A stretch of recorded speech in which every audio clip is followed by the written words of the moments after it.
Pretty much every morning you wake up and open your phone and think to yourself, I wonder if this roiling fight on the right is still ongoing, the fight over who's a Nazi and who's Nazi adjacent and who should be platformed and who should be deplatformed. That fight, the one that has mesmerized ex-users across the world.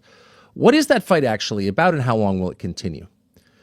Well, the first thing to know about it is that it didn't start 3 weeks ago with Nick Fuentes' appearance on a podcast. No, this has been a fight taking place mostly behind the scenes since January. And that tells you a lot about what it's actually about. So here's how it began.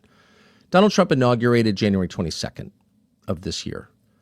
Almost immediately after, he is visited at the White House by the first head of state to come to Washington, the Prime Minister of Israel, Benjamin Netanyahu. And the visit is not simply a congratulatory visit. They're not actually allies in any sense. Remember that Benjamin Netanyahu was one of the very first to congratulate Joe Biden after the 2020 election. So there's probably not a lot of warmth there, just guessing. No, there was a purpose to the visit and the subsequent visits by the Prime Minister of Israel to Washington. And that was to get American support for a regime change war in Iran to overthrow and replace the government of Iran, which the nation of Israel sees as its primary regional threat. Iran has all kinds of very dangerous conventional weapons.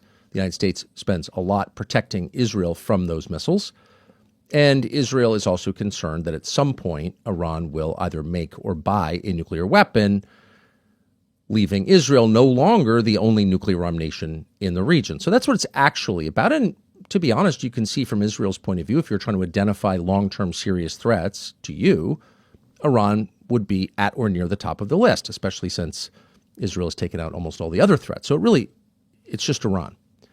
The question is it in America's interest to participate in that war? And make no mistake, Israel wouldn't last 3 days in a war by itself against Iran. In fact, probably not even 24 hours. Israel's population centers would be taken out by Iran's conventional weapons. And at that point, the Israeli government could either nuke Iran, starting a chain reaction that, you can't really predict once it begins, or allow hundreds of thousands of its own citizens, certainly tens of thousands, to be killed.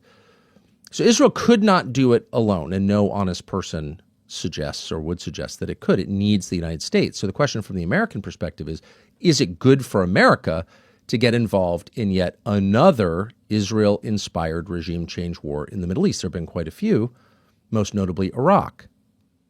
Is that a good idea?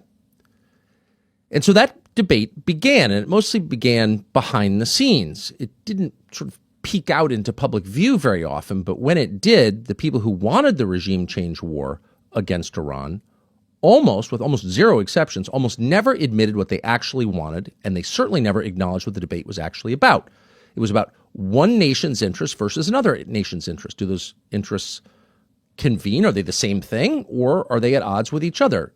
I can see why it'd be a good idea for Israel to want this. Is it a good idea for us? That's the debate that never took place.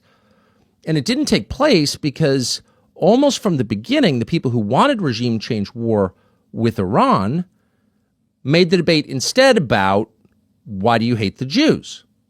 You're a Nazi.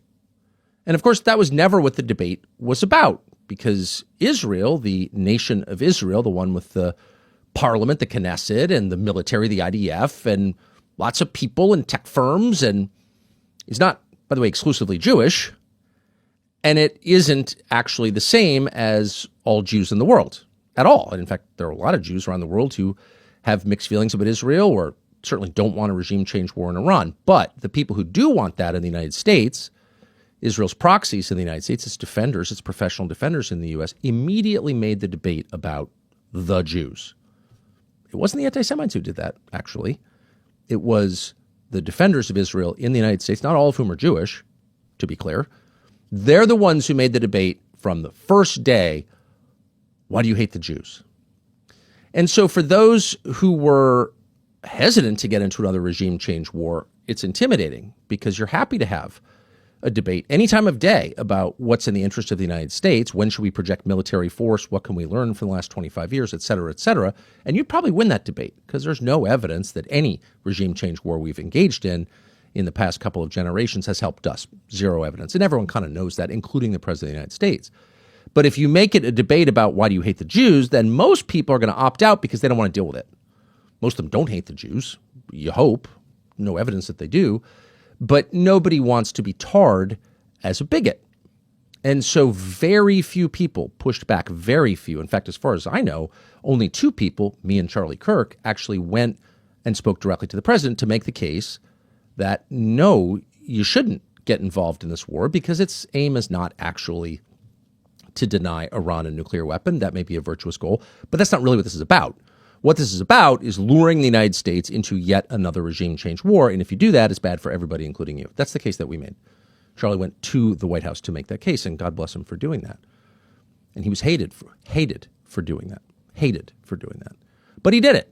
Very few other people did. In fact, as far as I know, none. So, of course, in June, the debate ended, and the United States did commit military force to Iran. It bombed Iran and spent billions to protect Israel once again from the inevitable, the predictable conventional response from Iran, et cetera, et cetera. And in the end, thank God, we did not get lured into a regime change war. But the bitterness lingered, and the total unwillingness of the people pushing for that war to state their aims, to be honest about what they wanted, and to defend what they wanted, remained. They understood from the very first day that they could not win that debate. They didn't want that debate. They wanted another debate where they felt they could win or at least cow their opponents into total silence. And that debate was about, quote, the Jews, anti-Semitism. And again, this is a country that hasn't had a lot of anti-Semitism. Decent people are not anti-Semitic. Christians understand that anti-Semitic behavior or thoughts, attitudes are unchristian because Christians are universalist in their thinking. Every person has the capacity to come to God through Jesus. Every person, no matter how they were born. And so, of course, no sincere Christian could be an anti-Semite, and no sincere Christian would ever defend anti-Semitism. In fact, he would call it out as he would racism or any form of discrimination on the basis of blood. He would call it out immediately.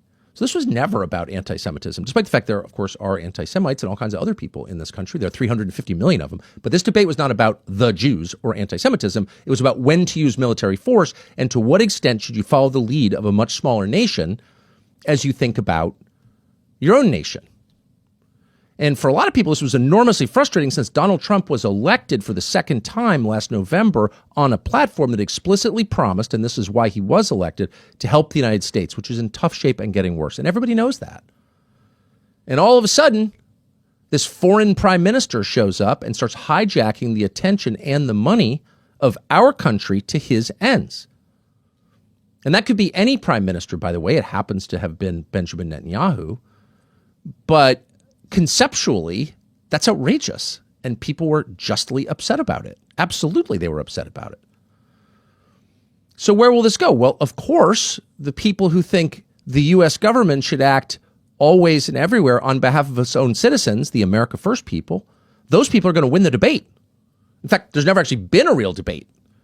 But when people's mind fog clears and they can think about what just happened, they'll understand that this was never about the Jews or anti-Semitism, much less Hitler, who's been dead for 80 years as of April.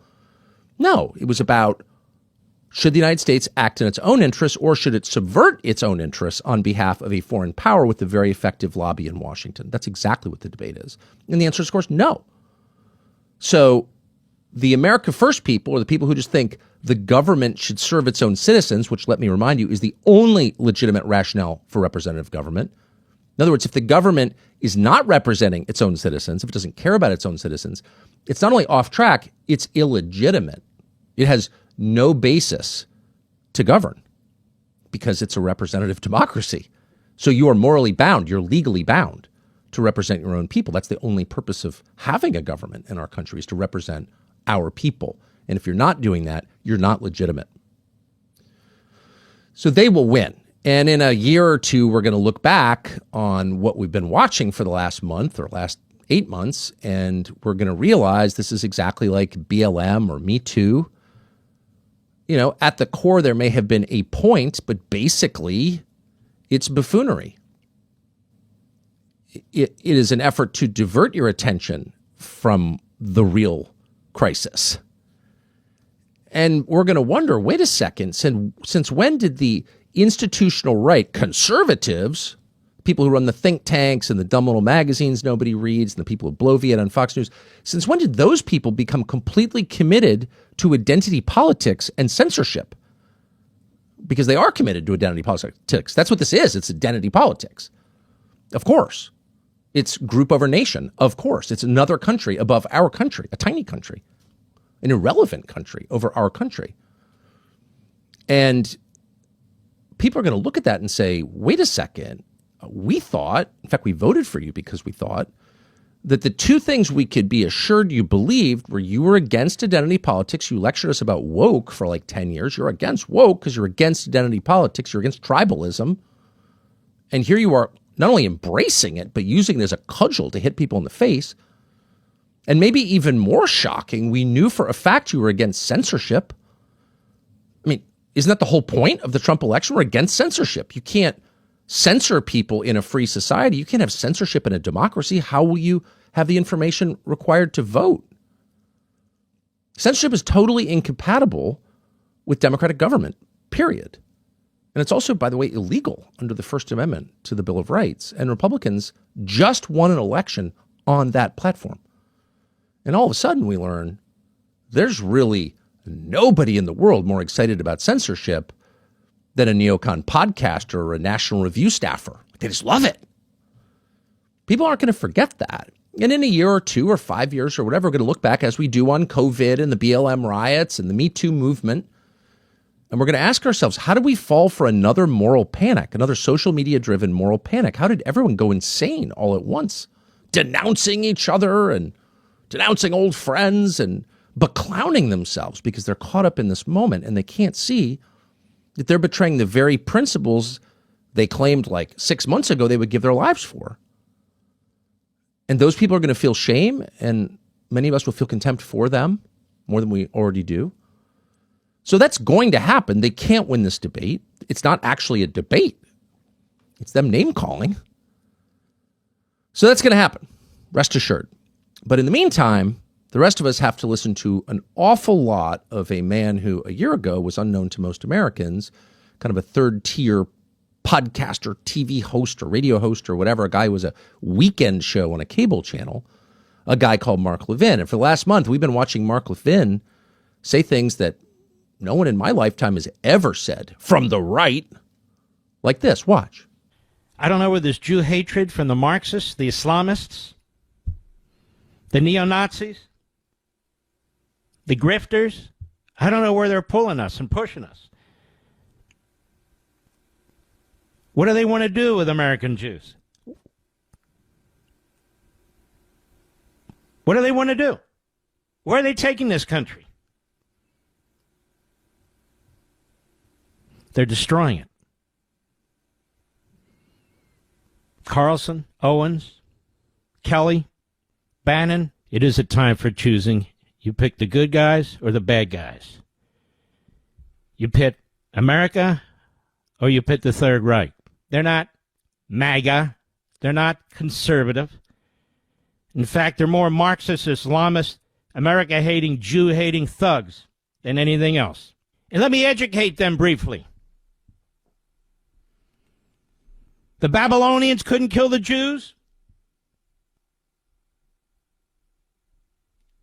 The Persians couldn't kill the Jews. The Romans couldn't kill the Jews. Hitler couldn't kill the Jews, and by this I mean eliminate them. You think your puny little asses are going to be able to do it? Kill the Jews? Your first thought is, wait a second, how do we get to that? No, just don't want a regime change war against Russia. By the way, a war in which Jews would die, presumably, both in the U.S. military and the IDF. Like, no, don't want to kill anybody. Actually, that's kind of the point. You want to kill the Jews? So the first thing you notice is like the total inversion of what the argument actually is. It's an argument about to what extent should U.S. military power be used on behalf of another country, not the United States. That's it. That's the debate.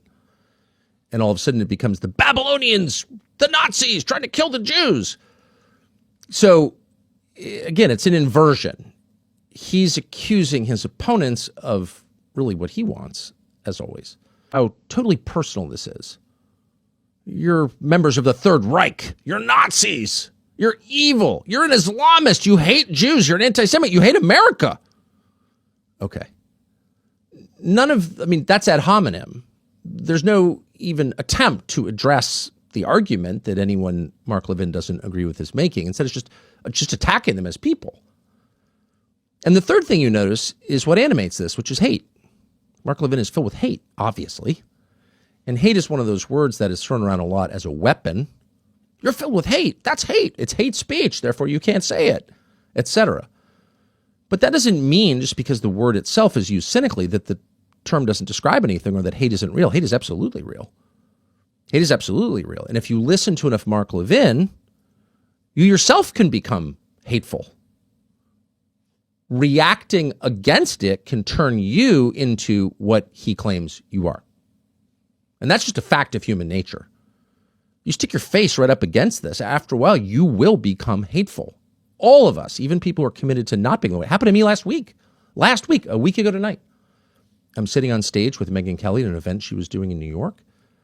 And I think Dick Cheney had died that day.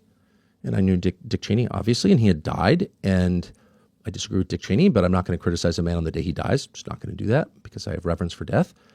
But I had a lot of emotion on the topic, and so I said a few nice words about Dick Cheney. He was a great flycaster or whatever, and then I started thinking about his daughter, Liz Cheney, whom I also know and have disliked intensely for quite some time because she slandered me and because I think she is a violence espouser, and I disagree with that, and I have contempt for it. But rather than say that, I just attacked in a vicious way Liz Cheney, and I said something awful about Liz Cheney, actually. Didn't explain why I was mad at Liz Cheney. I just slandered Liz Cheney, basically. And I said that her father would be ashamed of her, and if I had a daughter like that, I'd probably kill myself, which is an awful thing to say. It's kind of hard to believe I said that. But in my mind, I was thinking of all the people I dislike, Liz Cheney would probably be at the top of the list. And so therefore, because I dislike her personally, because I know her personally, and because I so disagree with everything about her political views, I'm the opposite of Liz Cheney. If you were to graph it out, I'd be on one side, Liz Cheney on the other. Because we disagree so profoundly, I told myself, clearly I must have told myself, that you could say anything you want about Liz Cheney. She's not really human. You can say anything you want, including something really awful and nasty, like if I was her dad, I would kill myself. Who thinks like that? Who talks like that? Well, I did. And so I just want to say I'm sorry to Liz Cheney, and I mean that too. I mean that. I shouldn't have said that. I'm sorry I said that. I will not stop disagreeing with Liz Cheney until she changes her views. I hope that she does. But there is never an excuse to talk about people like that. And that kind of is the trap here. Mark Levin is almost 70 years old. No one's going to eat the dog food here, okay? That is not a message anyone's going to buy. So the fear is not that Mark Levin will take over American politics. That's not going to happen. The fear is that we become Mark Levin. By staring at Mark Levin too much, we become him. Another way of putting it is, the fight is not against Mark Levin and the many Mark Levins out there, the screamers, the slanderers, the impugners of character, the liars. The real fight is within ourselves. The real fight is against our own nature, our own natural inclination to, in the face of Mark Levin, become Mark Levin. And the cost is to us. You hurt yourself. Don't become evil. Because what's the point? What is the point? And the only way to prevent yourself from becoming that person is by admitting that you've acted like that person and apologizing for it sincerely, not in a fake way. Oh, I'm sorry if you didn't like it. No, I'm sorry, because that's wrong. And it's exactly what I don't like about someone else. And I don't like it about myself when I do it. And I'm going to try not to do it again. And of course I will do it. Probably by the end of the show, I'll do it again because I'm prone to that, because I get mad. But we need to say every single time we do that, no, I'm sorry I did that, and I'll try my best not to do it again. So really, just to keep in mind, as things heat up, don't become the people you despise, or else what's the point? We wind up, the Second World War is that story. We're fighting for freedom, but we're arming Joseph Stalin to do it. Really, we sent more money and airplanes and tanks and jeeps and boots and food to Joseph Stalin, the greatest mass murderer in history, in order to bring what? Freedom to the world? It's not a defense of Hitler, of course, but that's shameful. The Roosevelt administration did that with the full support of his party. It's like, don't become the thing that you hate. That's it. And if you don't do that, if you allow yourself to get carried away, so mad that you start mimicking the hate that's coming at you, what happens? Well, of course, it flowers into violence. Like, that's inevitable. We're very close to that now. In fact, we're there in some ways. It's happened. We're still talking about a political assassination, a friend's political assassination on September 10th. Charlie Kirk was murdered because of this. So it can happen, and it will happen unless all of us prevent ourselves from becoming that. And by the way, you can't control other people. All you can do is control your own behavior. So if you act like that, apologize for it. I'm going to really try and do that. But we are absolutely moving toward violence, and it should be really clear. That's the other thing, is you don't want to espouse violence, because where does it go? It always begets more violence 100% of the time. September 11th led to millions of deaths in the Middle East. Yeah. October 7th led to Gaza. Like this, once the violence begins, you can't predict its course, but you can be fairly certain it will accelerate. And when that happens, all calculations change and people change. And the feud becomes irresolvable and more people die. And that could happen in our country. So the only way to stop it is by controlling your own behavior so you yourself don't become evil. So Mark Levin is already there. And we know that because Mark Levin has repeatedly, and he's not the only one, but he's the most blunt, has repeatedly called for just murdering civilians, children in Gaza, because they're Amalek or whatever. They're stained by blood guilt. The Prime Minister of Israel said exactly the same thing. They are guilty by virtue of how they were born. So that, by definition, includes women and children. So Mark Levin is not clever enough to keep the implications of these views to himself, and he said them repeatedly on television, just to give you a sense about how Mark Levin feels about human life and the human soul. Watch this. And I'm supposed to, what? Shed crocodile tears for what's going to happen to these people? I'm not. Maybe I'm the only one who will voice it, but I'm not.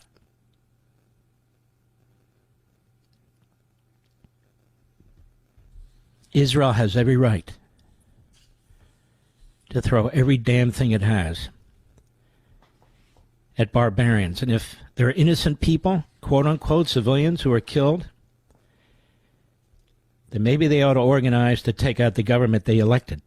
Tapper and the others are saying there's 2 million Palestinians in Gaza. They're not all terrorists. They don't all believe in Hamas. They really have no choice. Let me ask you a question. Is that how we treated the German people when we were fighting the Third Reich? Well, they're not all Nazis.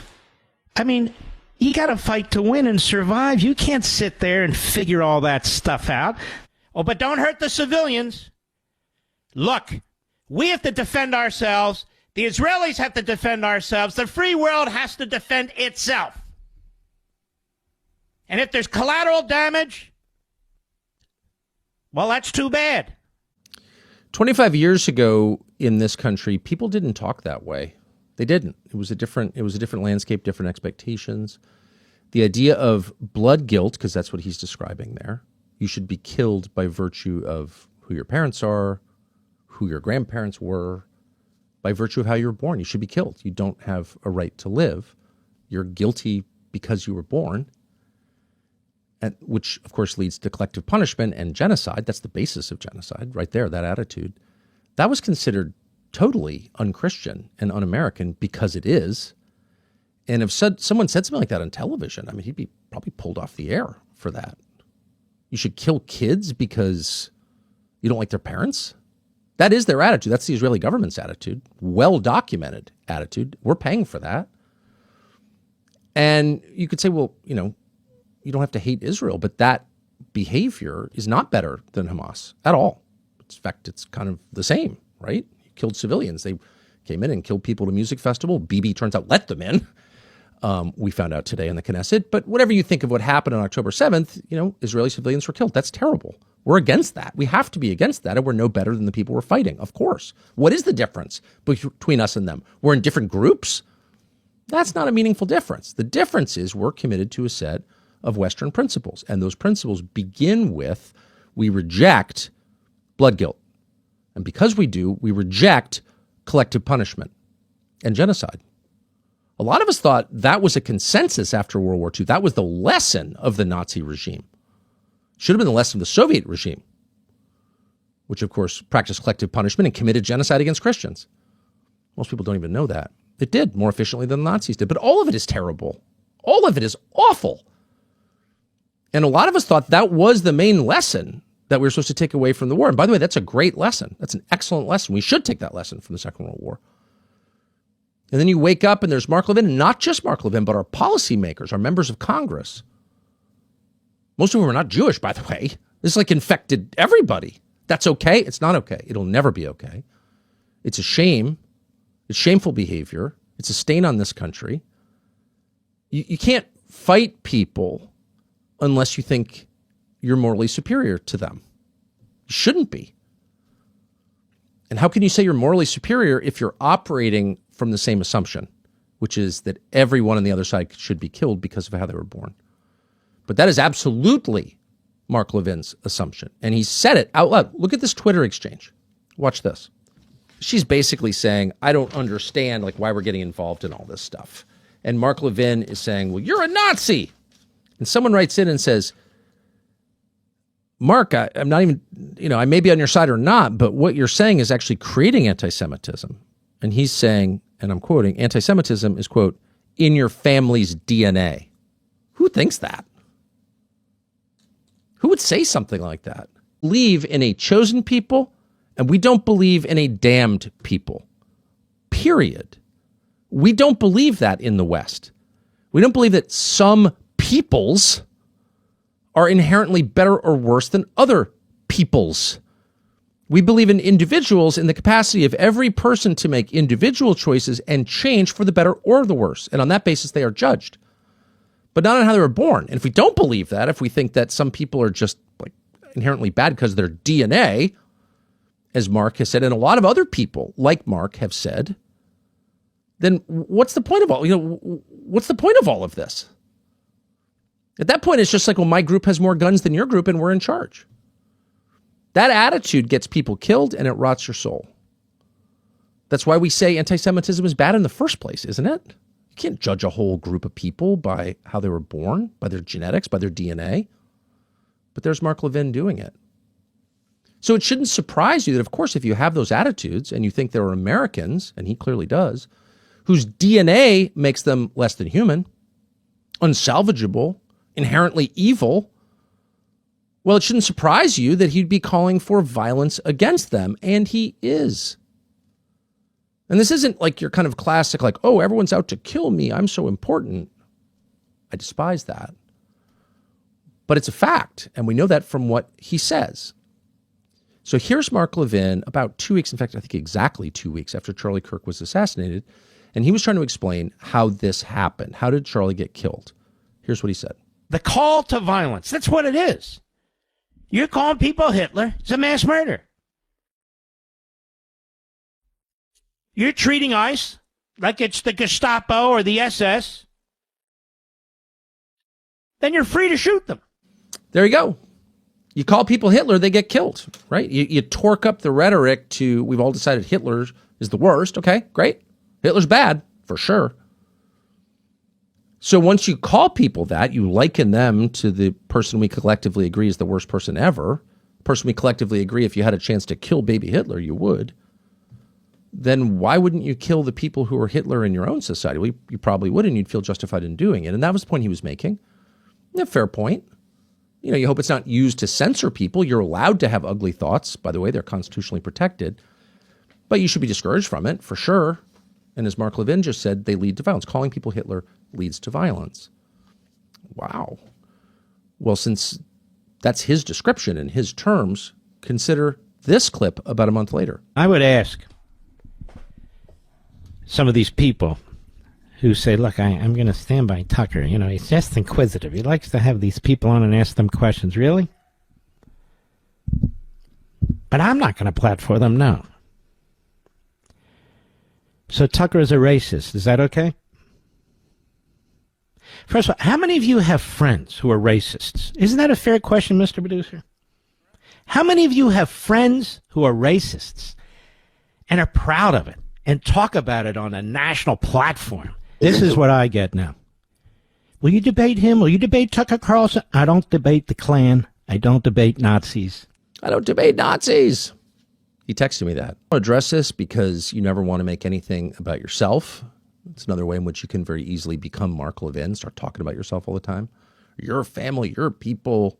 No. If you're interested in improving the country, you should be talking about all people in the country. It's not just about you or your people, whoever they are. It should be about everybody. That's the universalist spirit without which this country can't continue, just to be clear. It'll break apart, of course, into warring groups. But the basis of racism and anti-Semitism and all forms of bias that we abhor, forms of bias that treat people as members of groups rather than individuals, all emanate from the same idea, which is you're born a certain way and you can't be fixed. You have blood guilt. And that's why it's bad to call people Nazis. And here is Mark Levin calling people Nazis. Well, in this case, me. So what is that?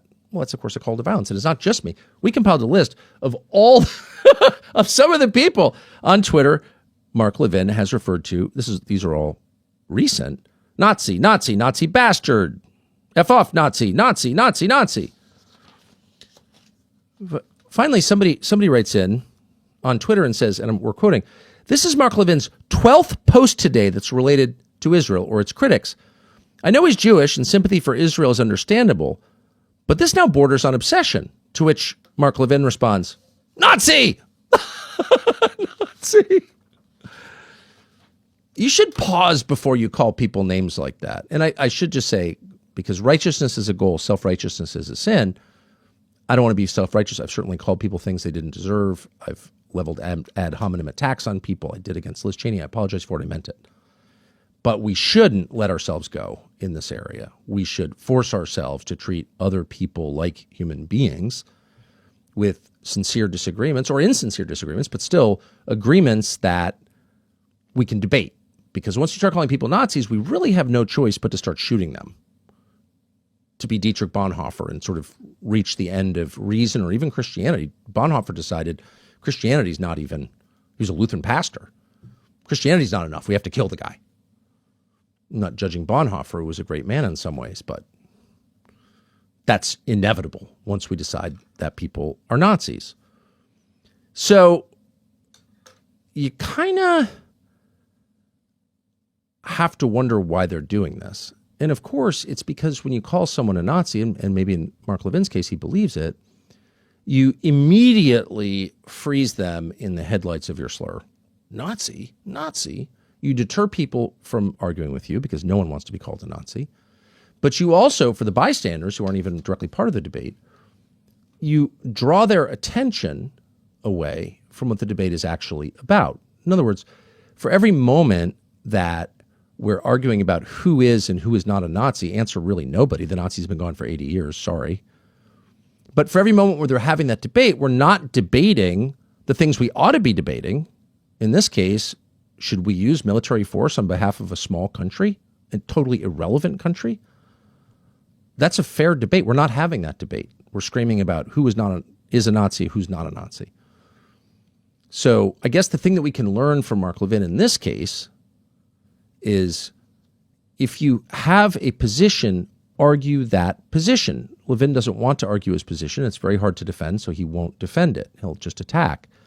But the rest of us who have a sincere position about America's relationship with Israel and the damage it has done to the Trump coalition, which we're watching it be destroyed, very unfortunately, those people should argue what they believe and not get caught in this trap of identity politics. Who's a Nazi who has a right to speak? Buzz off. No. AIPAC is a foreign lobby. It should register as one. Our country should come first in the thinking of every person who represents our country. Those are the debates that we ought to be having.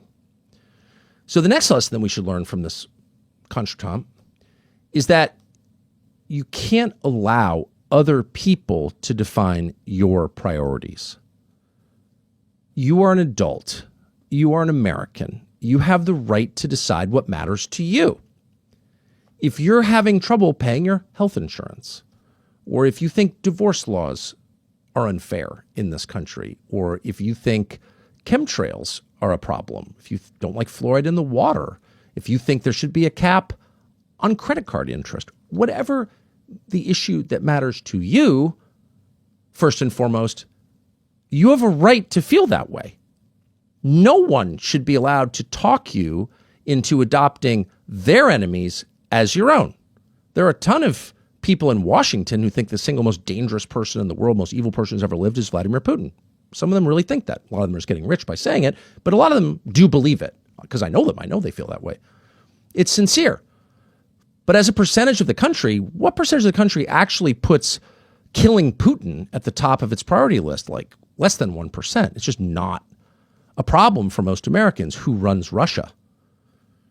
But it's a huge problem in Washington. So Washington, for a couple of years there, succeeded in convincing the rest of us to either adopt their priority, Putin is the most important thing, we have to stop Putin, or shut up about it because if you don't, you're an agent of Putin. Basically bullied the country into accepting their list of priorities. And the election of Trump was really a refutation of that. It was tens of millions of voters saying, no, actually, our problems need a hearing. Someone needs to care about our problems. It's not just about you and your little parochial squabble. They're telling us now that Iran is the biggest problem we've ever had. And if you question that, like how many Americans have been killed on American soil by Iran as compared to the number, I don't know, killed by Mexico, which brings all our fentanyl in, not Venezuela, Mexico. You get attacked as an agent of the mullahs. And the way to think about this is, who cares? Your priorities are every bit as important as Mark Levin's because you are a co-equal with Mark Levin because you're also an American citizen. He gets one vote, you get one vote. That's our system. So Mark Levin can scream at you all he wants and tell you must really care about affecting regime change in Iran. It is absolutely okay. In fact, it's your duty to say to Mark Levin, I don't really care. I can't afford my health insurance. Our leaders should solve that problem. And you'll be joined in that by like 150 million other Americans who agree with you, who can't find Iran on a map. They're not pro-Iran. They're not Shiite Muslims. But they have real problems and they want a hearing for those problems. They want someone else to care about those problems. That's okay. And it's interesting because people like Levin and Ben Shapiro, who at one point had this like media empire propped up by Facebook, the Daily Wire, with some good people on it. You know, it's fine. It's fine. But Ben Shapiro spent, I don't know, a decade posing as someone who actually cared about your concerns as an American. He did it imperfectly. There were flashes that he didn't really care. But he's like, no, I'm a conservative. I'm a conservative. I'm not just interested in the fortunes of one tiny country in the Middle East with a population of 9 million. No, I have a lot of interests. I really care about this country, and I'm against the trans movement or whatever. But increasingly, as everyone's gotten more hysterical and prone to sort of blurting out the truth, that veil has dropped, and you can see what Ben Shapiro really, really cares about. So this is a very revealing exchange that took place 6 days ago, last Thursday, on stage with Megyn Kelly. Ben Shapiro was just sitting there being interviewed by Megyn Kelly and he said something like, well, Tucker Carlson's, for Maduro, the communist leader of Venezuela, who I guess were on the way to killing or something, forcing out, regime changing him. And he defended Maduro. Didn't, actually. And Megyn Kelly says, well, Tucker said in his show that Maduro, most people didn't know this, whatever his many faults, I wouldn't hire him as an economist, okay? But whatever his many faults, has the most socially conservative country probably in the hemisphere. So Venezuela is just a fact. I mean, I didn't make this up. I'm not in charge of Venezuela. Just noticing that Venezuela has banned pornography, banned abortion, banned gay marriage, banned sex changes, and banned usury. You don't have credit cards with 40% interest in Venezuela. Okay. Ben Shapiro responded this way. Tucker's made the point, I'm not going to here to be Tucker's defender, but he's made the point that Maduro is culturally conservative. Who gives a shit? The guy's a communist dictator. Everyone in his country is eating dog. He's shipping fentanyl to the United States to kill Americans. Why do I give a shit whether he's anti-LGBTQ rights? Who gives a shit? I do. I'm not moving to Venezuela. I'm not pro-Maduro. But I care about that. Why wouldn't I care about that? I've got kids.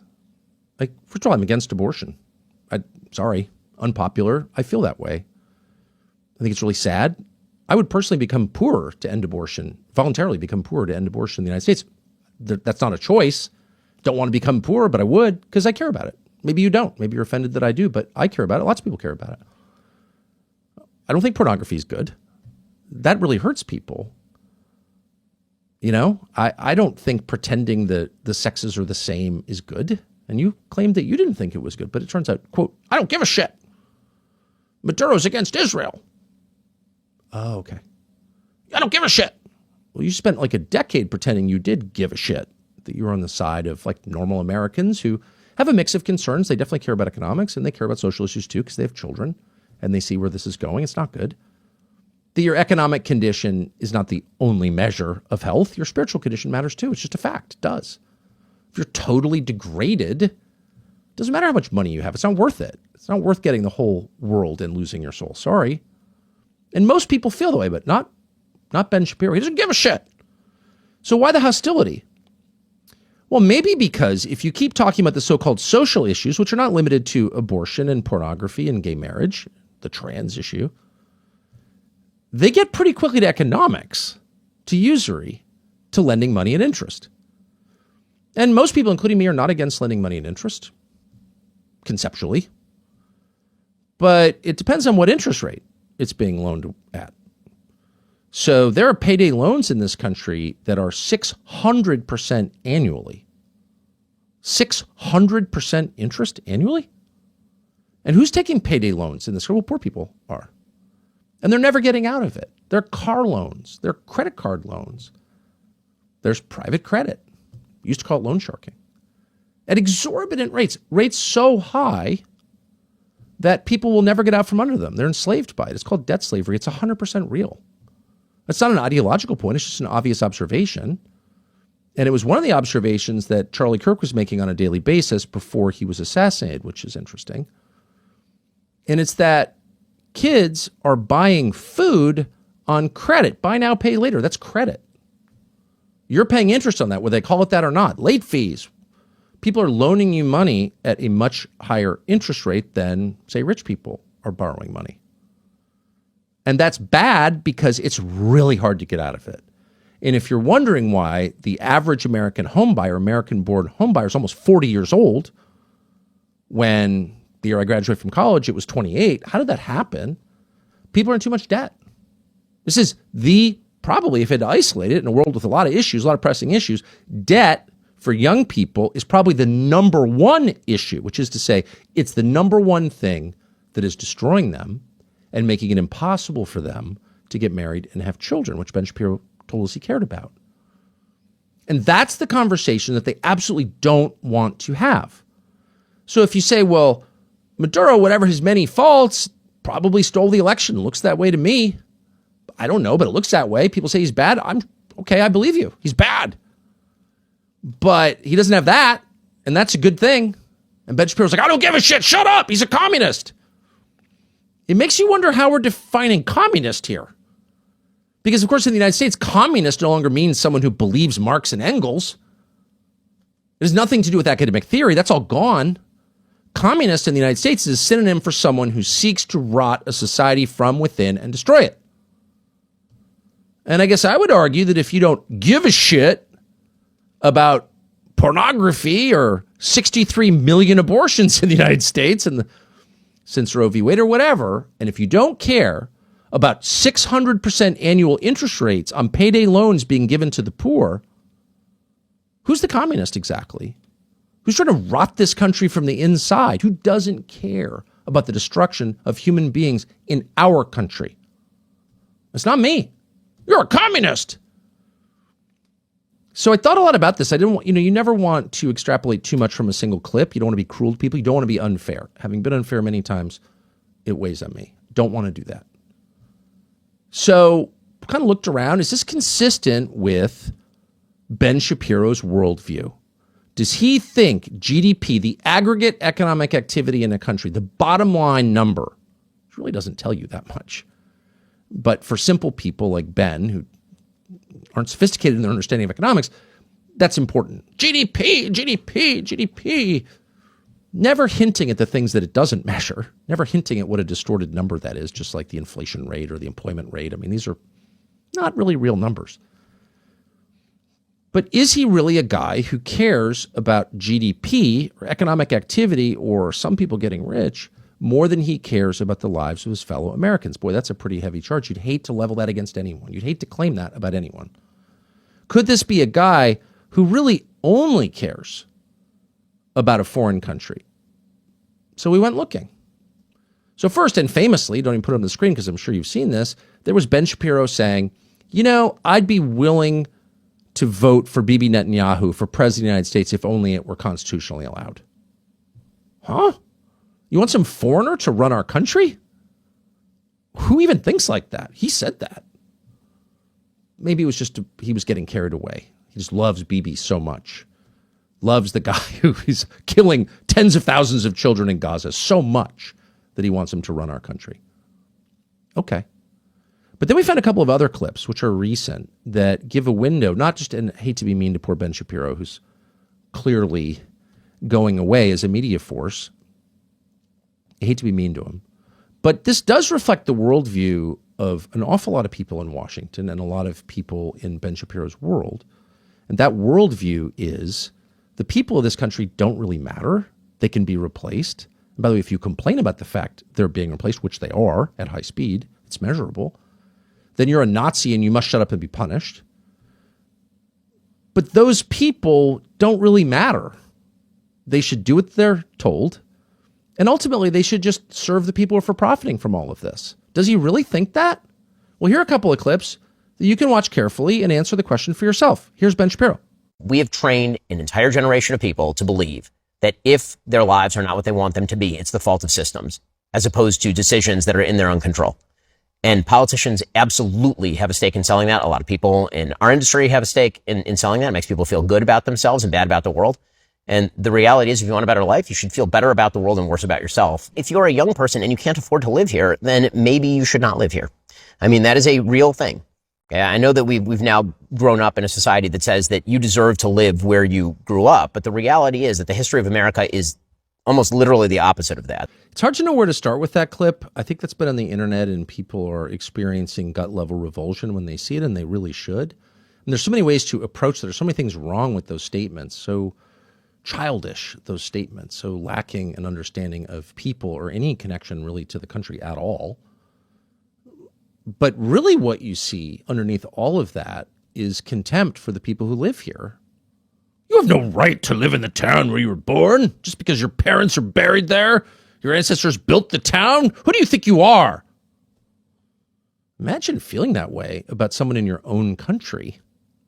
Imagine having that level of contempt for a fellow American. You don't even know anything about the person. It's young people. They're not entitled to live where they want. They'll live where BlackRock tells them they can live. It's like, whoa. If you had a thought like that, I've had some ugly thoughts. I just admitted having some ugly thoughts. Boy, I would try and push it back and not express it. Ben says it without any embarrassment because he means it. That's exactly right, because he means it. Whew. I don't think that you can win a popular debate with that attitude, because irrespective of the content of your sentence, people can feel the loathing that the speaker has for them. Ben Shapiro just does not care about you at all, is not even pretending to care about you. So again, it really doesn't matter what he's selling. That guy is not going to make the sale if people are free to buy whatever they want. It's like, I don't know what that guy's selling, but he doesn't like me. I can feel it right away. He doesn't care at all about me at all. And he thinks so little of me, he's not even going to put on the dog. He's not even going to try to pretend to care about me. And a guy like that, whew, he really needs censorship and bullying to succeed, because the free market does not reward a man like that at all, ever, because people don't like it. Why would they like it? Here's another clip that makes basically the same point that is in some ways even more disgusting, maybe less well known. Here's Ben Shapiro telling you that if you ever want to retire, stop working to pay off your 50 freaking year mortgage. You own the house, really, for 50 years. Okay, no, I'm renting it. I'll be 90 by the time I pay it off, which of course I won't, because I got all kinds of other loans too. So if you complain about that, if you had these dreams of like working really hard and retiring, how dare you? How dare you? Here's Ben Shapiro. No one in the United States should be retiring at 65 years old. Frankly, I think retirement itself is a stupid idea unless you have some sort of health problem. It's totally insane that you believe that you should be able to work from the time that you are essentially 20 to the time that you are 65, which is a 45-year period, pay in, and then you will receive Social Security benefits sufficient to support you and your family, you and your wife or whatever, for like another 20 years. That's crazy talk. Yeah, it's crazy talk. Like, how dare you? How dare you? Now, the conventional response to this, I've heard people say it, is, well, Ben Shapiro can say that because he's a podcaster. He's not climbing ladders for a living. And if you climb ladders for a living, you know, or do any kind of physical labor, even light physical labor, your body breaks down. It's just a fact. And if you're around people who've done it, you know, by the time they get to 50, they're limping and they're in pain. That's why they're, you know, you go to these little towns around the country and most businesses are gone. There are no furniture stores or no toy stores. Like, they're all gone. They're all at Walmart. They're a husk. But what you do find next to the, you know, the drug rehab places are chiropractors. There are a lot of chiropractors throughout the country. It's because poorer people, working class people, blue collar people are aching. They have trouble walking. Their backs hurt. So retirement for a man who climbs ladders is a little bit different from a man who hosts a podcast. But that's not even the point that I would make. That's true, of course. He's pure contempt for people who work with their bodies, and he should be judged for that. But I think it's deeper than that. It's like, how dare you tell me when I should retire? Who are you exactly? Who gave you the moral authority to judge when I retire? That's insane! You're like a child who's got some deal with Facebook or whatever, whoever you are. You are not God. You have no right to talk to me like that. But you do because you have no respect for me. You have no love for me at all.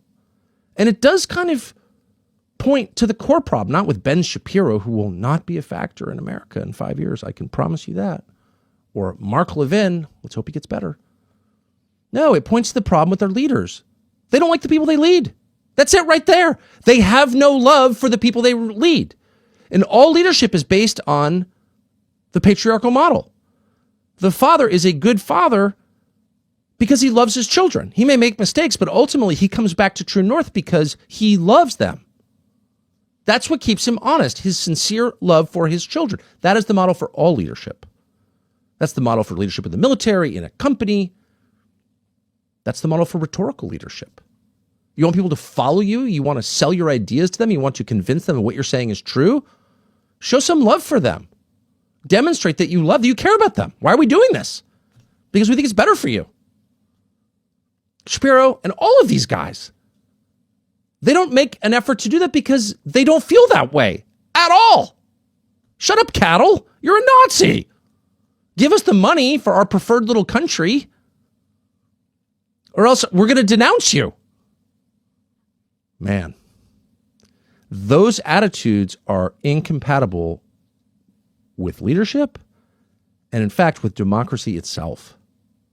You can't have a country of 350 million people governed by boutique goals and concerns. I really care so much about this thing, and you better care about it too, or else I'm going to attack you and deplatform you. It doesn't work. It's illegitimate, actually. And if you keep it up, you're flirting with, real backlash, like a real one. Not Nick Fuentes, like a real one. So cool it. Listen to other people. Don't treat them like cattle. Treat them like human beings. And finally, the last lesson to learn from all of this is that there is no Amalek. Deuteronomy describes a tribe that is beyond redemption and must be killed, period, because they have blood guilt. Their DNA, as Mark Levin explained on Twitter, makes them evil, and they must be destroyed, every one of them. Not just the fighting age men, but their wives and their kids and their parents all must be killed, because we're not just killing a foreign army, we're killing a strain of genetics. Because that's where the sin comes from, their genetics. We do not acknowledge that. We cannot allow that attitude. That will wind up like Rwanda right away, like quickly in our lifetimes. We will see mass killing if we don't get that attitude under control. It's the attitude that animated the Nazis. It's the attitude that really is behind all mass slaughter in history, and we can't have it in the West, period. So once you accept that, then you also have to acknowledge that there are no permanent enemies, that we disagree with people. We may violently disagree, passionately disagree. I hate what you're saying. But and this is a Christian imperative as well, but also it's like a prerequisite for continuing to exist. You have to acknowledge and say out loud that if people change, or if you change, because we all do change, and when we're under pressure, we change much more quickly. All of us are changing right now. It's imperceptible to us usually. But keep a daily diary and look at it 5 years from now. You're a different person. You change. And so do all the people around you. And because that is true, some people will change for the worse. Some people will change for the better. We cannot have permanent enemies. Period. It's immoral to imagine that someone must always be your enemy. That he's an Amalekite or whatever. That is immoral.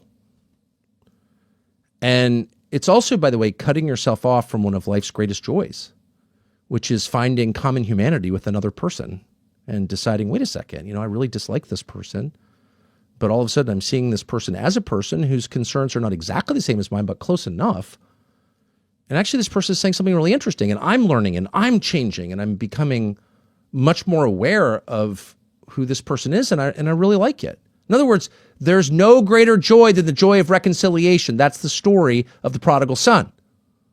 Yeah, he did all kinds of indefensible stuff. Yeah, he wasted dad's money. Yeah, he acts like a total asshole. Okay, but he's back, and we're going to celebrate it. That's the greatest, most profound joy that there is, being reunited to another person, discovering that actually, I really like you. I thought I didn't, but now I do, because there are no permanent enemies. We have to have that attitude.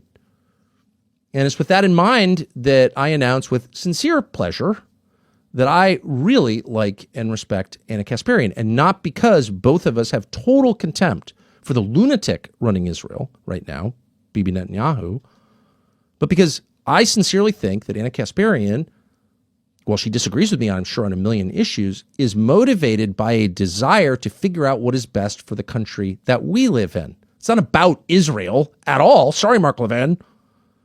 It's about us. And I think Anna Kasparian really cares about the United States. And so with that in mind, I'm just very happy to introduce her now. Anna, thanks so much for coming on. Thank you for having me, Tucker. I appreciate it.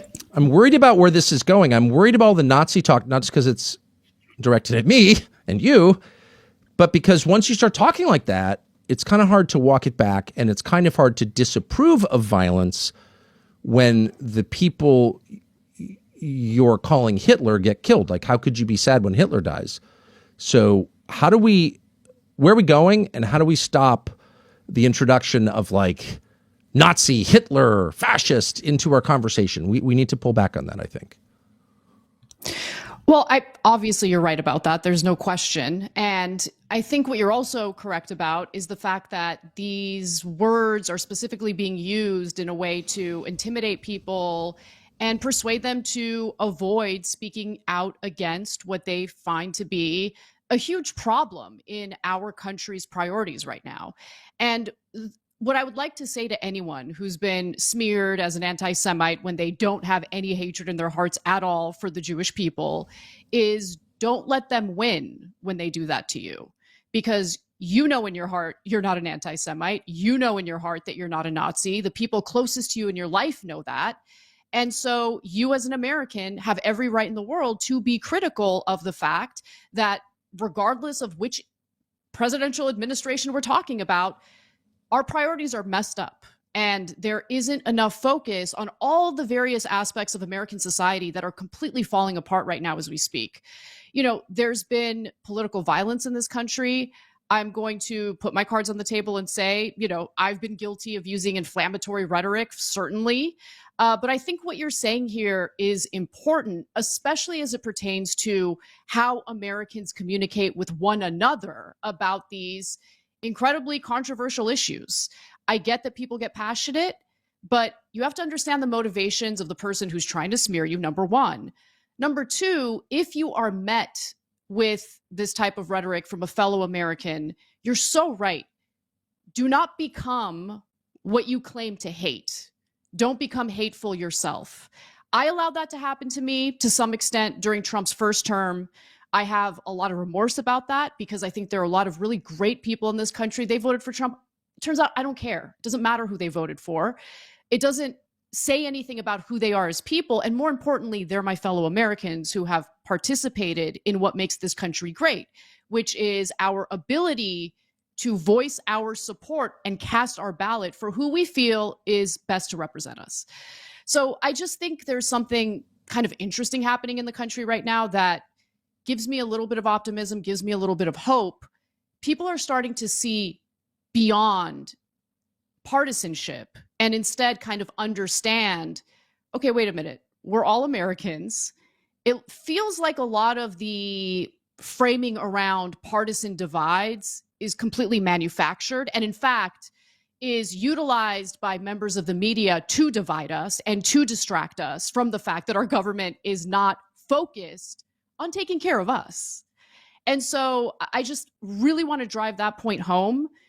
Don't fall for the gross rhetoric. Don't partake in it. And try to see the humanity in everyone before you allow yourself to devolve into the very thing that you hate. Now, I will say it's really hard for me to practice that when it comes to members of the IDF and Netanyahu in particular. But I think your message is the correct message. So I saw this. I've been brooding about this for the last couple of days because I am worried that the violence will accelerate. And I've been in countries where this happens. It gets to a certain point, and you know your cousin gets killed, and at that point you can't think clearly, and you get swept up in it. That is a very familiar cycle to anyone who's seen it. So the only way to stop that is by controlling our own behavior and by being honest about it. And as I was thinking about this, I saw that you apologized to someone publicly for something that you had said about him. And I just, it was weird that we were having the same thoughts at the same time. But can you explain that? Sure.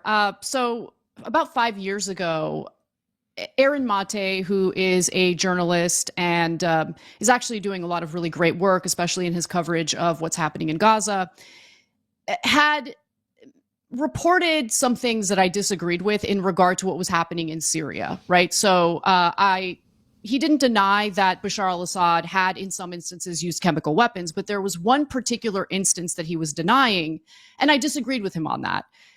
Who's right, who's wrong, that doesn't even matter at this point. I don't even know why I allowed that one minor disagreement to basically whip me up into this crazy frenzy and this been there, baby. Right? Yes. Where all of a sudden I'm like, no, Aaron Mate definitely, he's getting funded by the Russians. Definitely funded by the Russians. And so on TYT one day, Cenk and I were discussing Syria and I just blurted that out. And you know, I was in a different headspace at that time. I'd like to think that I've matured a little bit since then. And I just kept doubling down. I wouldn't apologize. There were some circumstantial things that I would point to, but really nothing solid to prove that Aaron Mate is funded by the Russians. And so over the last year in particular, I just kept seeing his posts on X. I actually was on a panel with him on Piers Morgan's show, and he and I were very much on the same page in regard to the topic we were discussing. And every single time he would come up in my mind, I've just felt really bad about myself because I smeared him and I never apologized, and that's not okay. And so I came across another one of his posts today that I liked on X, And I was like, you know what? Now is the time. It's been 5 years. It's embarrassing that it's been 5 years. Now is the time for me to practice what I preach, to lead by example and apologize to him unequivocally. And I was met with grace. He was very, very kind, and he accepted my apology, and I'm very grateful for that. But there's another point I want to just quickly make about this. If you are in the media, understand, like, we are all flawed, and you're right, Tucker, we all do change, some for the better, some for the worst. It is okay to admit when you're wrong. It is okay to apologize. It doesn't make you, I don't know, a less credible person if you admit you were wrong. And so just something to keep in mind if you happen to be in the media and you've made a mistake, or you've accidentally smeared someone, or you intentionally smeared someone and then realized it was wrong, just apologize and move on. I just think that's such a beautiful story that you just told, and really at the heart of everything I care about. And I'm wondering, why do you think you're because we talk for a living, you've talked for a living for 20 years, something like that. That's every day, always talking on camera. But this followed you for 5 years. I just think it's so interesting that it kept coming back to you. Why do you think that is? And how did you feel after you said that in public today? At first, I felt scared after I said that in public because, sometimes you're met with people who, even though they're not the ones who got smeared, they're not the ones receiving the apology, they won't accept it, and they just keep doubling down on how you're a terrible person. And that's fine. That's fair. But to my surprise, a lot of people were really happy to see that because it's so rare these days, especially on social media.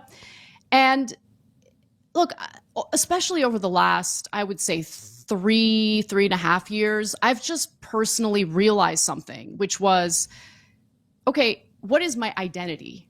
Like, am I just Armenian?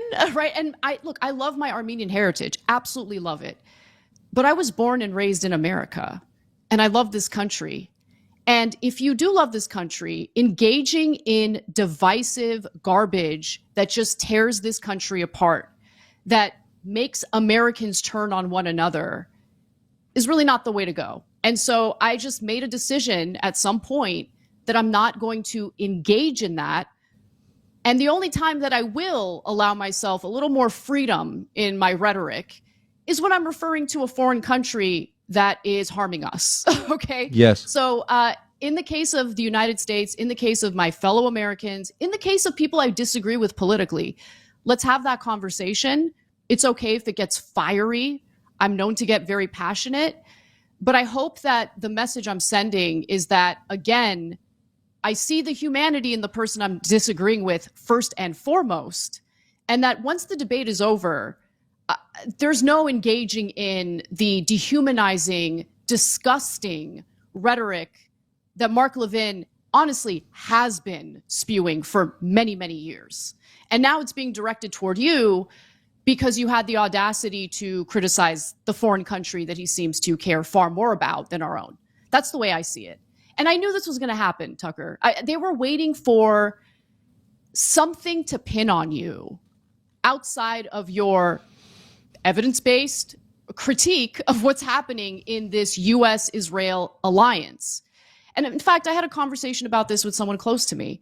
So someone told me, look, everything that you've been saying about what's happening in Gaza and what Israel's been up to is backed up by evidence, right? So they can't really come after you for that. But what they will do is find you in a moment of weakness where you make a mistake, and they'll destroy you. So be careful because they're watching. That's correct. Well, that moment never happened, or hasn't happened yet. But what I have noticed is they can just take you out of context, which has happened. Yeah. And as a result, I was met with violence in my own neighborhood by someone who was absolutely convinced that I'm a Jew hater, which of course I'm not. So that's the kind of situation we're dealing with right now. And it's scary, but the only thing you can do is really control your own behavior. You can't control the behavior of others. And I'm hoping that if we lead by example, we can get this country to a better place. So let me just say, I've been denounced as America's most dangerous anti-Semite. No one ever provides a single That's crazy. example of me being anti-Semitic because I'm not. And if I was, I guess I'd probably just say so. I just say my views as plainly as I can, and I abhor anti-Semitism. I've always thought that. I've always said that. So there's no, I mean, it's a lie. But I'm interested. I'm not afraid at all. However, I understand that this is an incitement to violence. It clearly is. It's intentional. They approve of violence. They love what's happening in Gaza. I don't need more evidence. They love violence. They don't consider their opponents fully human. So tell me what happened. You said that these slanders provoked violence against you? Yes. So there are these weird, dark, shadowy organizations. We don't know how they're funded. Some of them we don't even know who's behind them. But one of them is Canary Mission. There's another group called Stop Anti-Semitism. I think there's more information about who's behind that group. And then there's another group called Jews in School. And so these groups realized that they can't get me fired from my job, right? Cenk Uygur is not going to fire me because of my critique of Israel. So they instead decided to start attacking my husband, and they're trying to get him fired from his job, even though this is like the most apolitical guy. When I met him, I'm like, oh, are you into news and politics? He's like, no. I'm like, oh, what are you into? Sports. that was it. I'm like, you're perfect for me. Good husband. I agree. It's right, good. Right. And they've been relentless in taking me out of context. And sure enough, one morning as I was walking my dog, a woman who I've actually seen in the neighborhood before, we had never spoken to each other, but we've passed by one another without incident. She's standing in the middle of the sidewalk, just kind of blocking it, and her dog is going nuts. And she's looking at me with this weird, menacing look on her face. And I'm really not thinking much of it. I'm thinking, oh, that face is probably because of the fact that her dog is losing its mind. She's probably trying to train the dog. No big deal. I literally try to get around her because she's blocking the sidewalk, and I walk into the street. And as I'm doing that, she starts approaching me with her dog, like basically sicking her dog at me and my dog, which is like a little 20-pound dog, mine is. And at that point, I take my headphones out. I'm listening to music. I'm like, hey, what are you doing? And she's like, you're a Jew hater. I'm like, oh my gosh, she's actually trying to hurt me with her dog. And at that point, I try to reason with her at first. I'm like, no, there's a misunderstanding. And she's like screaming at the top of her lungs. And to be honest with you, at that point, I was just like, okay, I'm critical of a foreign country that is currently killing tens of thousands of children. So let me ask you, how many children need to be slaughtered for you to be satisfied? And at that point, like, her dog's still going nuts. And I realize, okay, it's stupid for me to keep standing here. I'm going to get my dog to safety. And as I'm walking away from her, she utters, good luck to your husband dealing with you. And I was like, my husband loves me. And her response to that is, that's why we're trying to get him fired, which told me that she's basically part of an organized group that's trying to destroy my life because I'm critical of Israel. Yeah. And so I am smart enough to understand that it is stupid to conflate people like this with the entire Jewish population. I will never let these people win and turn me into an anti-Semite, ever, ever, ever. Amen. I agree. Absolute best friend from high school. She's my sister. I love her. She's Jewish. I go to Passover Seder with her. It's ridiculous to just go around smearing people. But here's what I will say. This type of behavior is exactly what leads to anti-Semitism. Yes. Because if people feel like they're being targeted like this, if people feel like there's a group of people that's trying to destroy their lives, their livelihoods, make sure that they end up out on the streets with nothing, I mean, what do you think that inspires in people's hearts? Anger, rage, hatred. Barry Weiss just interviewed Senator John Fetterman and asked, like, oh, why do you think there's this rise in anti-Semitism? It's the social media platforms. It's the algorithms. How could they do this? No, Barry, we keep seeing children slaughtered. And guess what? Americans don't like that. How about stop slaughtering the children? And this issue that you're, fired up about might actually calm down a little bit.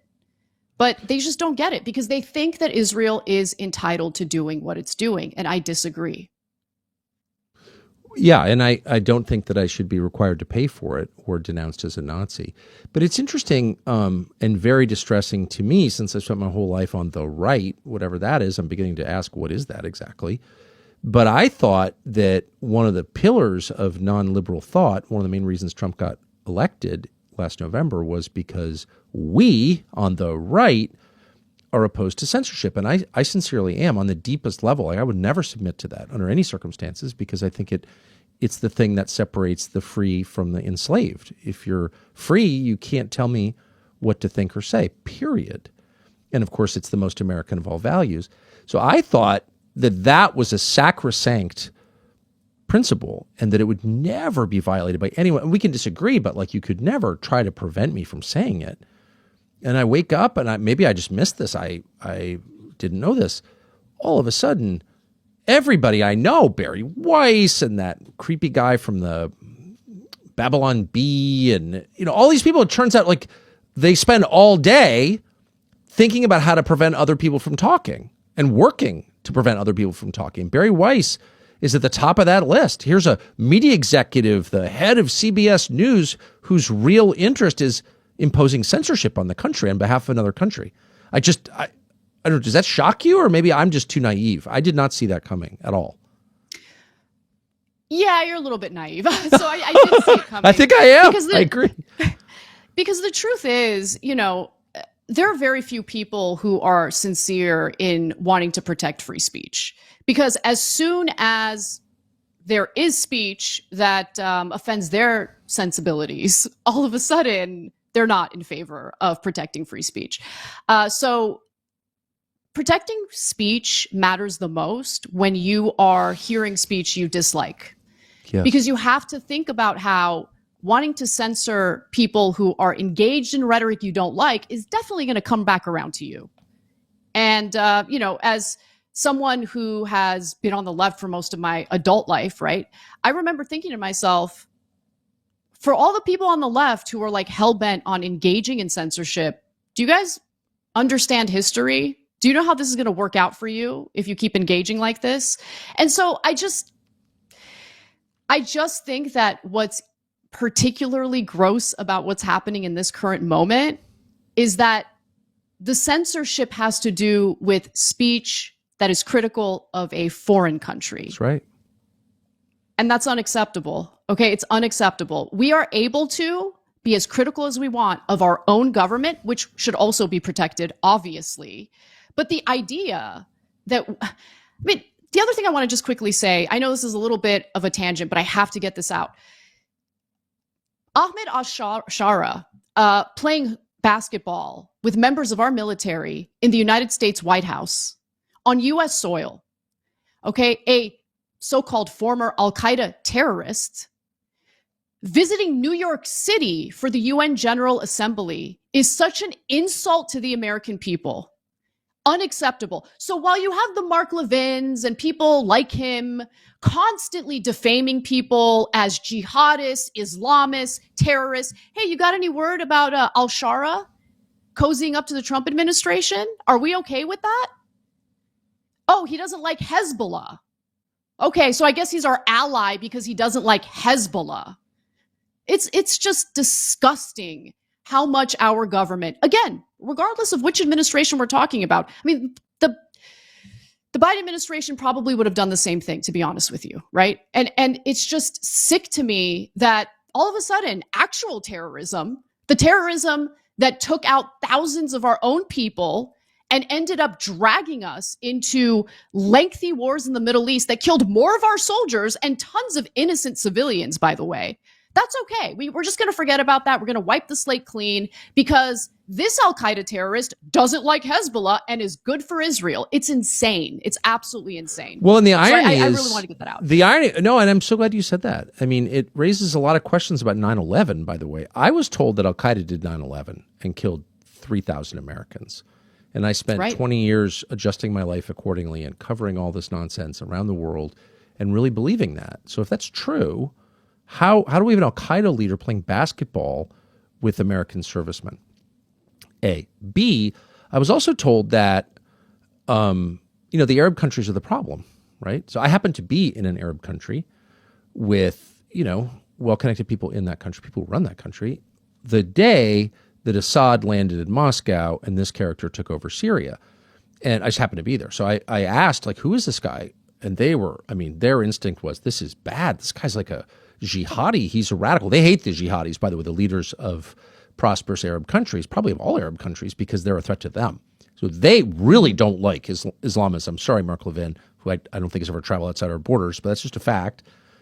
And they were very wary of this guy, extremely wary of him, and bothered by the whole thing. And they understood that it was Turkey and Israel that did this, of course, and for their own ends. But they didn't like this guy. They thought he was too dirty. And then so to see him now celebrated at the White House, it's like, okay, so let's talk about 9/11 again. Like what was that? Did that evoke those questions in your mind?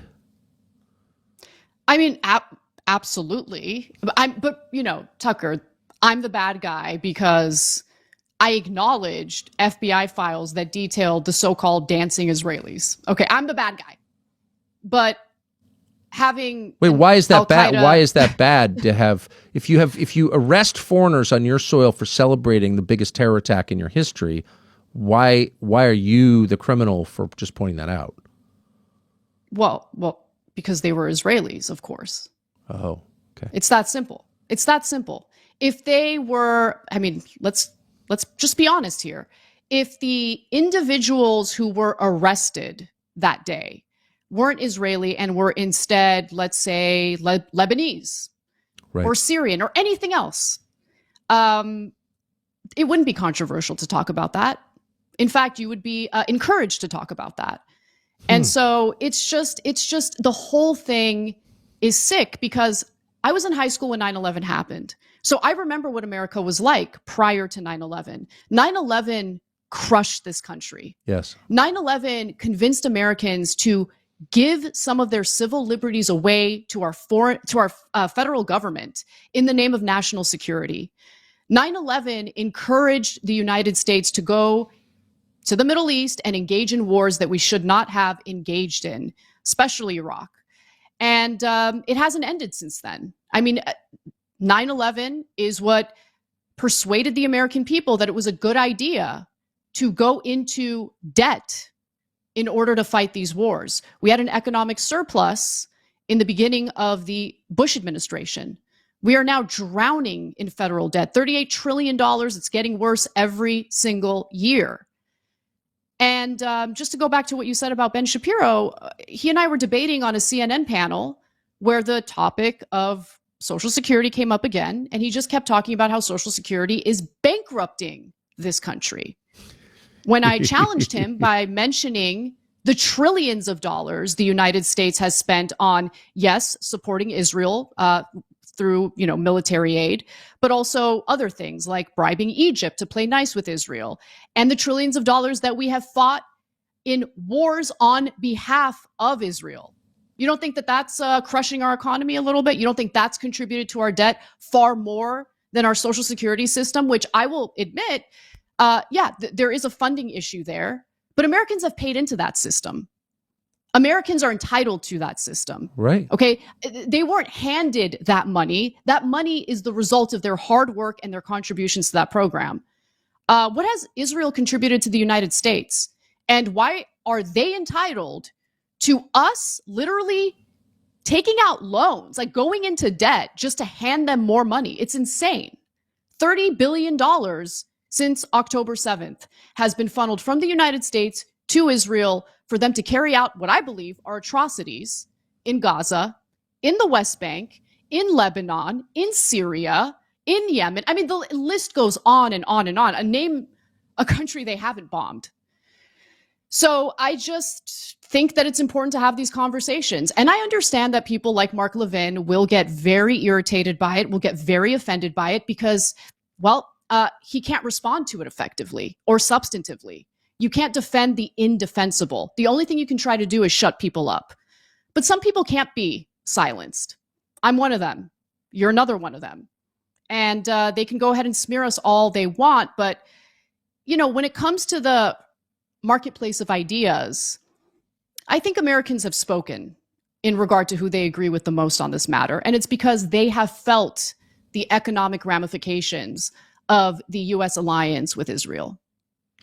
I don't see how this particular set of beliefs wins any election. So if you only care about serving a foreign power, an irrelevant foreign power, you're not getting anything in return for it, and you don't care at all about the condition of your own country, I just don't see a market for that. I mean, I disagree with it. Of course, I'm repulsed by it, of course, but as a sort of matter of democratic principle, I don't see how you get to 51% in an election with that. I just don't think that has a future at all. I think most people look at that and are like, no.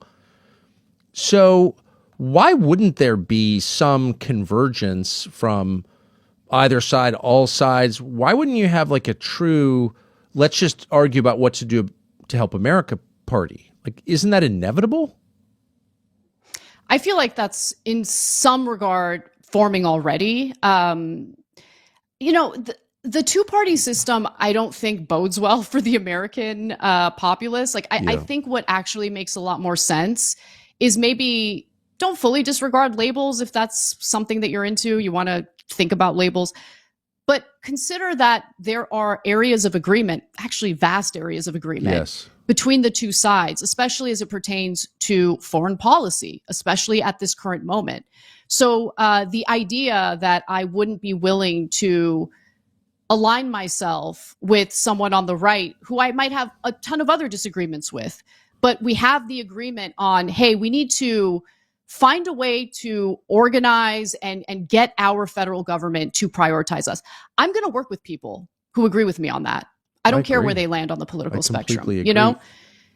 And if they're willing to admit fault in public in a sincere way, anyone who will do that is an ally of mine. Whether they regard me as an ally is another question, but I regard anyone willing to do that as an ally, both for moral reasons, it's my religion, but also for practical reasons. The only reason that we ineffectively bombed the nuclear sites in Iran is because no one ever acknowledged that Iraq was a mistake, Libya was a mistake, Afghanistan, the 20-year occupation, was a mistake. Having nothing to do with how we withdrew, we shouldn't have been there for 20 years. It was all a mistake, and nobody ever admitted it, much less took responsibility, much less accepted punishment or sanction for it. And if you don't do that, it doesn't get better. It just gets worse.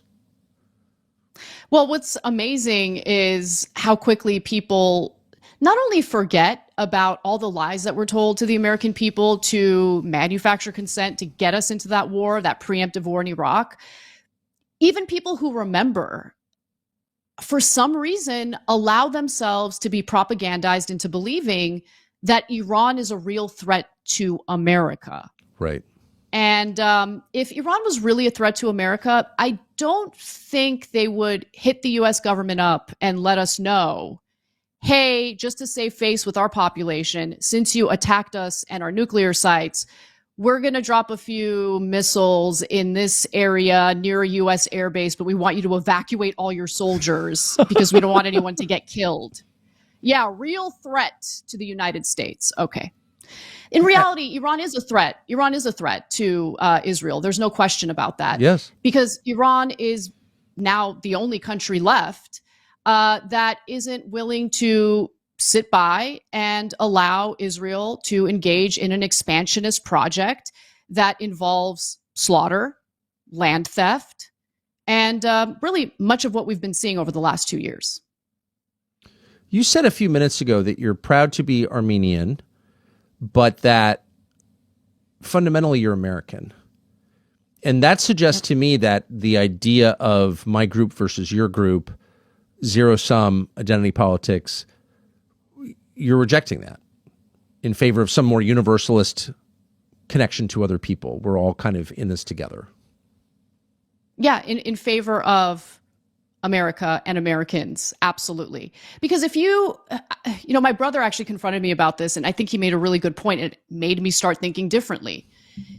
He kind of referred to America devolving into like a commuter country. Right. Where people come here and they don't see themselves as Americans. They're born here. They don't see themselves as Americans. They kind of see this as like the land of opportunity. But they think my identity is not an American. My identity is I'm white, I'm black, I'm Latino, I'm Armenian, whatever. And you kind of like segregate yourself into these like high school like cliques where everyone else is your enemy, right? And you can't be thinking about Americans that way. There has to be something that bonds us together, an identity that brings us together. And that identity is that we are Americans. Exactly. We should want to see this country thrive. And I think a lot of people who do immigrate to this country want to see this country thrive. They love this country and they hate what has happened to their country, right? The freedoms that they were not afforded in their country of origin. But make no mistake about it. If you are here and you think, well, I'm just here to reap the benefits of what this country offers, but I don't really care about the American identity or experience, then you don't get it. You just don't get it. I mean, I don't know what else to say. One of the things that I disagree with Ben Shapiro most strongly on, and I just want to be clear, I don't hate Ben Shapiro at all, and we disagree obviously on the use of force, on Israel strongly, but that doesn't make me emotional. Ben is looking at the world from a completely different perspective, which I reject, but I'm not mad about it. What makes me mad is the way that he describes the United States as like this economic zone, totally divorced from the actual people who live there and their customs and their history and their instincts and their connections to each other and to regions, to physical reality. He has no regard for that at all in the way that big companies have no regard for that at all. Like, shut up and freeze your eggs and get back to work. And I feel like that's dehumanizing, doesn't quite describe that attitude. It's an attitude that doesn't see people as human and in the service of what? Making money? I mean, it's everything about that I dislike. I feel like that's never challenged on the right. Increasingly, it's not challenged on the left either. It used to be big time, less and less. But certainly on the right, anyone who challenges it is derided as a socialist. I'm not quite sure what that means. I don't think I'm a socialist. Never have been. But I don't think that we should tell people that they have no right to live in the town where they were born. Like, okay, so who are we serving here? What is the point of this exercise? To maximize profits to you? Like what? I don't know. Like, what is that? Well, the first thing I thought of as I listened to Ben Shapiro make that argument was, oh, so I shouldn't have the ability to stay close to my family? Yeah, exactly. Like, think about what ties you to the community you live in, right? The community you grew up in. It's your family. It's your friends. It's your job. A lot of people aren't able to work remotely. And part of the reason why it's so expensive to live in, some of these cities or the most expensive parts of this country is because whether we like it or not, a lot of the jobs are concentrated there. So I would love nothing more than to live in a part of the country that isn't as overcrowded as LA is, to be honest with you. Like, I want to be in nature. I want a little more of a rural experience, but I don't have that luxury because Right. I do have to work and my job is located here in Los Angeles. And any other media job I want, unless I work for myself, is going to be in a big city like New York. So it's just this really interesting idea. Like, I don't think most Americans are walking around feeling entitled. Like, most Americans aren't thinking to themselves, hey, you know what? I'm a bum and I sit on the couch all day and I don't make any money, but I deserve to live in a multi-million-dollar mansion paid for by the United States government. No, there are countless Americans in this country who work more than 40 hours a week and still can't make ends meet. Something is broken in the system, and putting the onus on Americans and making them out to be lazy bums is what offends me the most, to be honest. Well, sure. When Ben Shapiro says blaming the system rather than blaming yourself, your own lack of creativity, initiative, intelligence, whatever your problem is immoral. And that is a kind of long-time refrain on the so-called right. And there are things about it that I agree with. I do think you should blame yourself first. I'm trying to force myself to be in the habit of that. I did something wrong. I'm going to admit it. I think that's really important for the sake of preserving your soul. And also, by the way, you get credibility when you're honest about yourself. It's easy to be honest about other people. You're fat, but it's hard to say I'm fat, right? So like, I agree with it on one level, but it's also just not true. Like, we are subject to forces that we can't control. It's just a fact. I didn't write the tax code, for example. I don't have any control over the hiring standards at various companies or the admission standards at various schools. Those are systemic problems. It's just a fact. They are systems. Mm-hmm. Those are rules written by other people over which I have no control. So for Ben Shapiro to say, it's outrageous, it's a conspiracy theory to blame the system, does make me suspect maybe you're a beneficiary of a system that you can't actually defend, and so you're attacking me for asking questions about that system. That's just my reaction to what he said. I mean, it comes across that way for sure. Obviously, I don't know what the motivations of Ben Shapiro really happen to be. What I do know is that when it comes to government handouts, he never really seems to have a problem with the government handouts that get sent abroad to other countries. You get what I'm saying? So there's that. But, you know, the other thing is, even if you're doing well, even if you're affluent, do you really want to live in a country where as soon as you walk outside your door, there's a massive homeless encampment? Oh, I agree. You know, do you really want to live in a country like that? Because I don't. Do you want to live in a country where close to 100,000 of your fellow Americans are dying of drug overdoses, and our government seems to not really care much, and in fact exploits that as a talking point to justify a potential war with Venezuela, which has nothing to do with fentanyl, by the way. Sure. I know. So yeah, actually, last question on this, but I just want to clear it up. So, we played that tape of Ben, attacking me because I really like Venezuela's anti-usury laws. Sorry, I do. I don't think you should charge 600% interest annually on a payday loan. I don't think that should be allowed. Period. So, Agreed. I guess I'm a socialist, but I think it's predatory and cruel, and it's slavery. So no, but. In that litany, he said, Maduro's bad. Okay, I'm sure. He's dictatorial, seems to be. And he's importing fentanyl into the United States. Not meaningfully true. True. Probably true in some, but he's not. Venezuela is not the main source of fentanyl in the United States. It's not even close. That's Mexico. So established. That's not true what he said. So what is the motive in regime changing Maduro and toppling the government of Venezuela? What is the motive there? Do you know?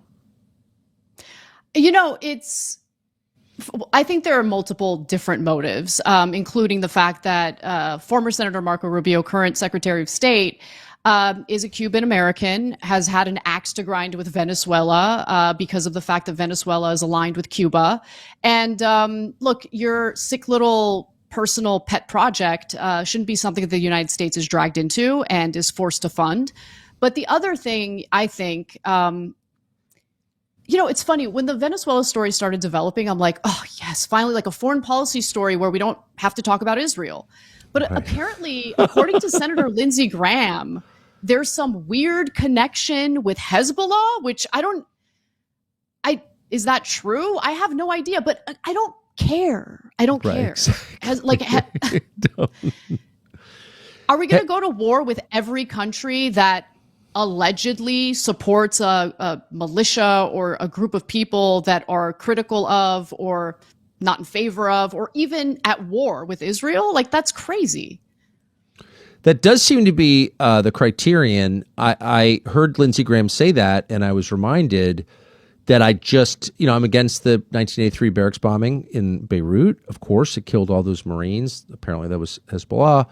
I think it's a little more complicated than that, is my very informed impression. However, I'm against that. They did it. I'm mad.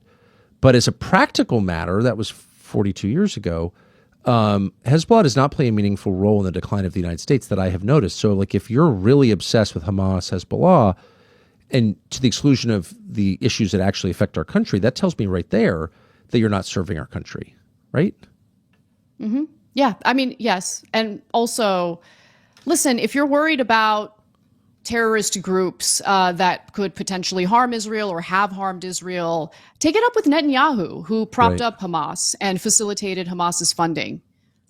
I mean, I think that's something that should be considered, and that's never talked about. That's never discussed. So currently, Israel, with the help of the United States, is funding these terrorist militias within Gaza. One of which, Abu Shabab, by the way, is the leader of one of them. I think it's called the Popular Front. He has ties to other terrorist groups like ISIS. So why are we cool with Israel providing arms to that group? That seems like basically setting things up for the future terrorist group that the United States will be goaded into helping Israel fight. It's so obvious if you're paying attention. So look, to answer your question, if it's not harming U.S. national security, I don't think we should be involved unless, you know, there might be some rare instances where it does make sense to get involved, right? Maybe there's some sort of alliance that we're part of and we want to protect our ally. But I mean, bounds of reason, obviously. With Israel, there are no bounds of reason. There are no limits. And Americans are just expected to shut up and take it. And some of us have decided, no, we're not going to shut up and take it. This is wrong. Our people are suffering, and our priority should be here at home. That was the winning message that Trump campaigned on. I know. So put your money where your mouth is, please. Makes me sad to think about it. Anna Kasparian, clear thinker, a good person, as you proved today, I think. And I really appreciate your spending all this time. Thank you very much. Thank you, Tucker. Thanks so much for joining us. We'll be back next Wednesday.